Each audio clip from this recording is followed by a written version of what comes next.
And now we move on to Katie McGinty on environmental, social, and governance. Well, hello everyone. It's true, at Johnson Controls, we've been at this business of making buildings more efficient, more sustainable, more healthy for a long, long time. In fact, since 1885, when Dr. Warren Johnson invented the electric thermostat.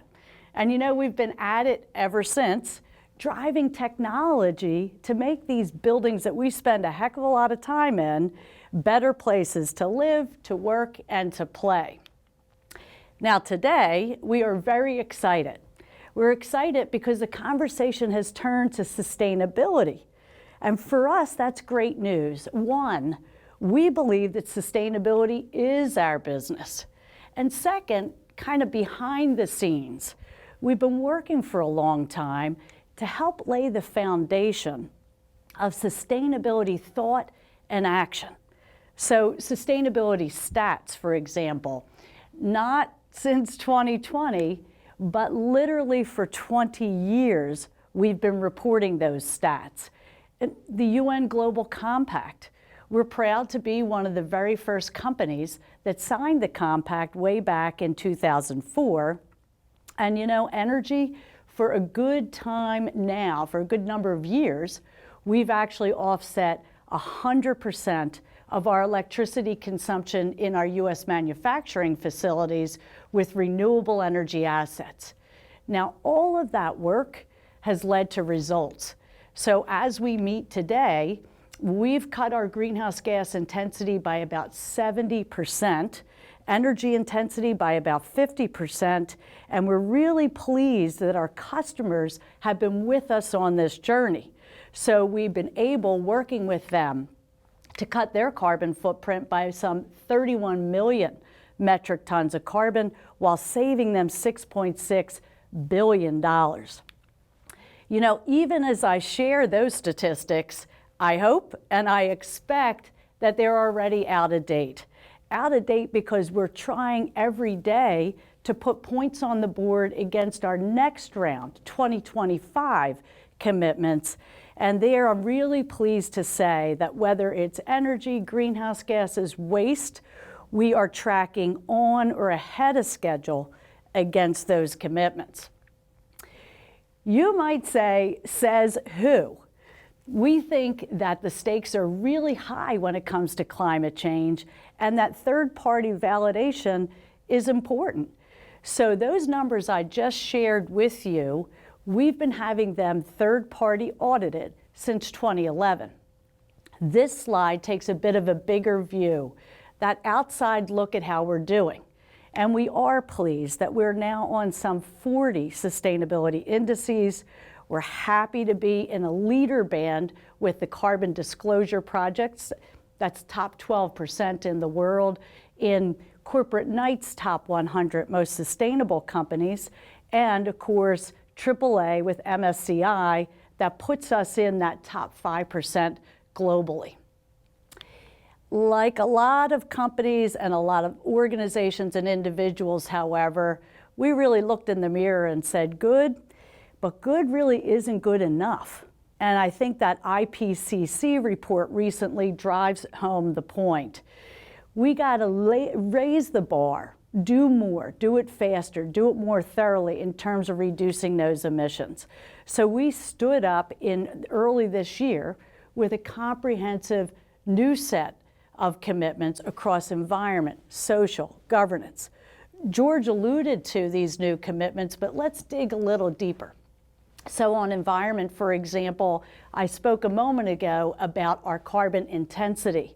We're now moving to absolute reductions in carbon, 55% by 2030, and we'll go further still in 2040 to reach net zero. Now, internally, we're locking these commitments down with initiatives like a new life cycle analysis tool that will help inform all of our new capital investments. Or on top of that, we're committed to at least 75% of our R&D and new products will go to turning the tide in favor of and in the direction of sustainability. So how about the S, the social piece of the equation? Well, as I mentioned, we've been around a long time. We are deeply rooted in our communities, and we also know that 100% of our success is about that top talent we are blessed to see come work with us in our communities.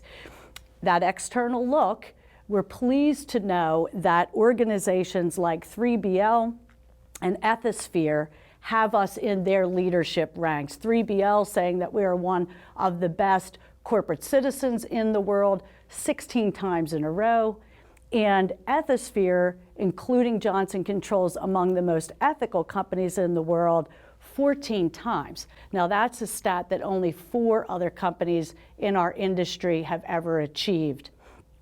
Recently, Forbes made our day by including us in their list of best employers for diversity.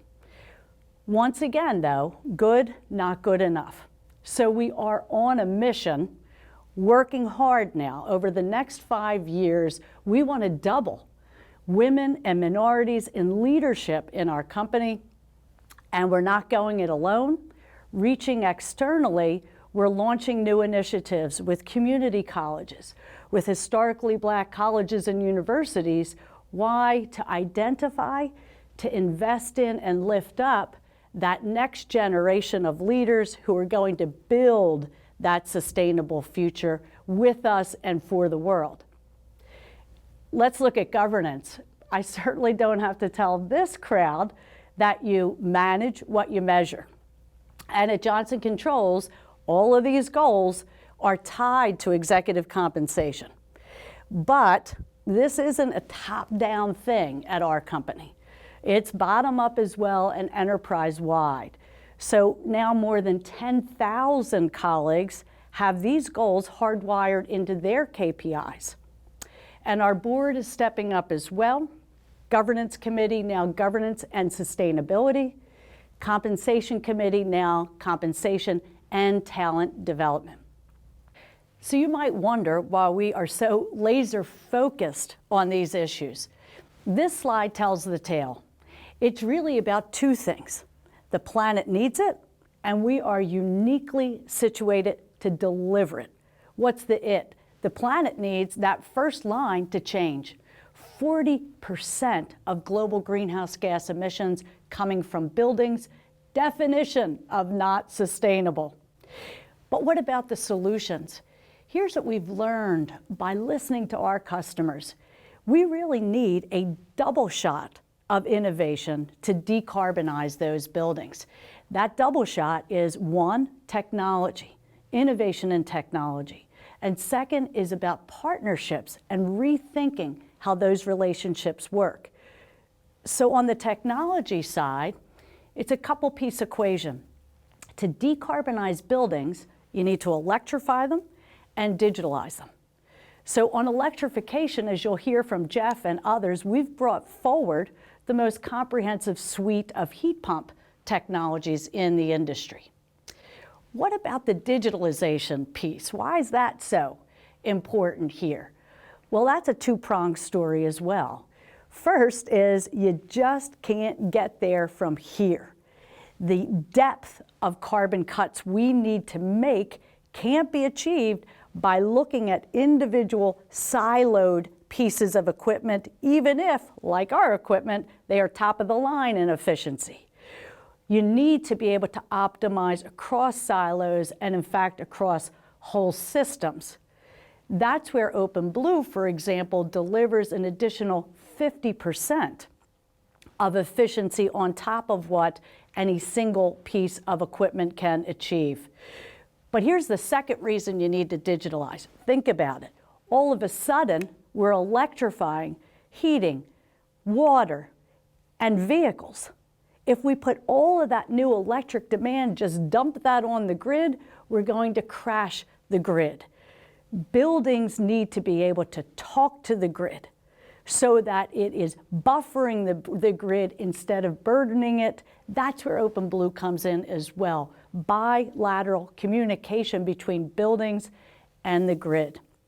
You put it together, and it is about that technology, that decarbonizes in a way that crosses whole systems and talks to the grid, that enables us to reach those deep cuts in carbon. But there's a second piece, innovation in partnership. And there, what our customers have told us is, look, we're committed. But honestly, internally, we don't have the ring-fence capital, or we don't have the skills. We don't know how to get there. That's why we're stepping up with financing, design, build, operate, maintain. We're in it for the long haul to ensure, to guarantee, that carbon emission outcome is achieved. That's what you're going to hear about in terms of our sustainability and net zero as a service. Now, we're taking this message far and wide, to the White House, to the European Parliament, to top leaders in China, with the overall message, go after climate, yes, and focus on solar, wind, electric vehicles, but buildings are 40%. We do not tackle climate without decarbonizing buildings. And you know, we think that those leaders are starting to hear. In Washington, for example, and across the US, we have an energy bill, infrastructure bill, and now building performance standards that are going to drive carbon down. In Europe, that renovation wave they've launched will triple the pace of building upgrades. And in China, Beijing is mobilizing billions to make better buildings. So we think we're on our way. First time in my 30 years working on climate that buildings are front and center. Getting there is about partners, and let's hear what our partners have to say.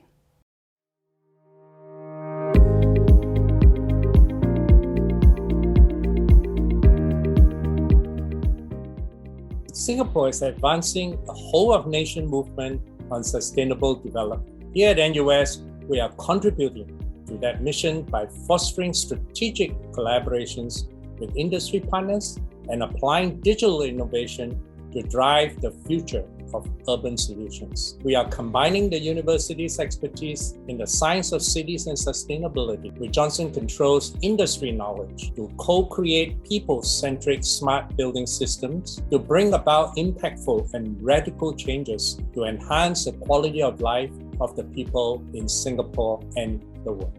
As part of the World Economic Forum's dedication to helping improve the state of the world, we're working with real estate leaders across the value chain to help deliver buildings and cities that are more livable, sustainable, resilient, and affordable. Johnson Controls has been a key partner in this effort, helping us explore how digitalization can help transform the industry and meet key climate targets. We're grateful for Johnson Controls' support, and we look forward to our continued collaboration.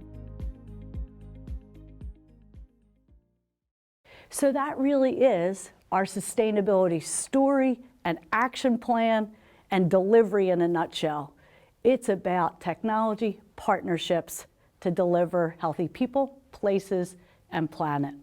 Thank you very much.